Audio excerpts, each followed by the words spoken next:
الذین ان مکناہم فی الارض اقاموا الصلاۃ وآتوا الزکاۃ وامروا بالمعروف ونہوا عن المنکر وللہ عاقبۃ الامور۔ وہ لوگ کہ جنہیں ہم زمین میں اگر غلبہ عطا کرتے ہیں، تمکن عطا کرتے ہیں، طاقت اور قوت اور حکومت عطا کرتے ہیں تو وہ چار کام کرتے ہیں۔ یہ گویا کہ ایک طرح سے نبی اکرم صلی اللہ علیہ وسلم کا مینیفیسٹو تھا، کیونکہ آپ جو اب جا رہے تھے تو اللہ تعالیٰ کے تو علم میں تھا نا کہ اب آپ جائیں گے تو وہاں پر زمین و آسمان کا فرق واقع ہو چکا ہوگا۔ مکے میں حالت کیا تھی کہ آپ دبے ہوئے تھے، کفار کا غلبہ تھا، آپ وہاں سے نکلے بھی ہیں تو چھپ کر نکلے ہیں، 3 دن رات جو ہے غار ثور کے اندر روکوش رہے ہیں،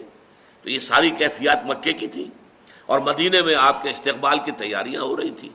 بلکہ استقبال کے لیے لوگ نکل کر کئی دن سے باہر آ کر سارا دن انتظار کرتے تھے،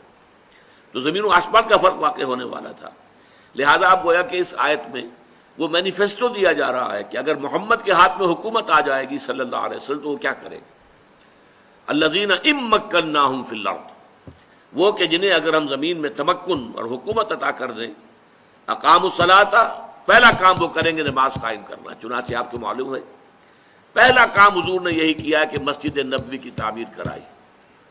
اپنے لیے کوئی گھر تعمیر نہیں کروایا، مسجد نبوی کی تعمیر، اسی کے حجروں کے اندر آپ کی بھی جگہ تھی، اللہ اللہ خیر صلی اللہ۔ کوئی اپنے لیے محل تعمیر نہیں کرایا اس بے تاج بادشاہ نے صلی اللہ علیہ وسلم، وفدا و آباؤنا و امہاتنا۔ سب سے پہلا کام اقامت الصلاۃ، بلکہ جمعہ جیسا کہ آپ کو معلوم ہے کہ جمعہ مکے میں ہوتا ہی نہیں تھا، جمعہ ہوتا ہی وہاں ہے جہاں مسلمانوں کا اقتدار ہو اور غلبہ ہو۔ تو پہلا جمعہ جو ہے وہ آپ نے ادا کیا مدینے میں۔ ابھی آپ مدینے نہیں پہنچے تھے، قباء میں جو ٹھہرے ہیں آپ، اور اس کے بعد جب قباء سے جا رہے تھے مدینے کی طرف تو وہ جمعے کا دن تھا، جمعے کا وقت ہو گیا، درمیان میں آپ نے جمعے کی نماز ادا کی، وہ پہلا جمعہ ہے جو حضور نے ادا کیا۔ بہرحال الذین ان مکناہم فی الارض اقاموا الصلاۃ وآتوا الزکاۃ، اور زکوٰۃ دیں گے،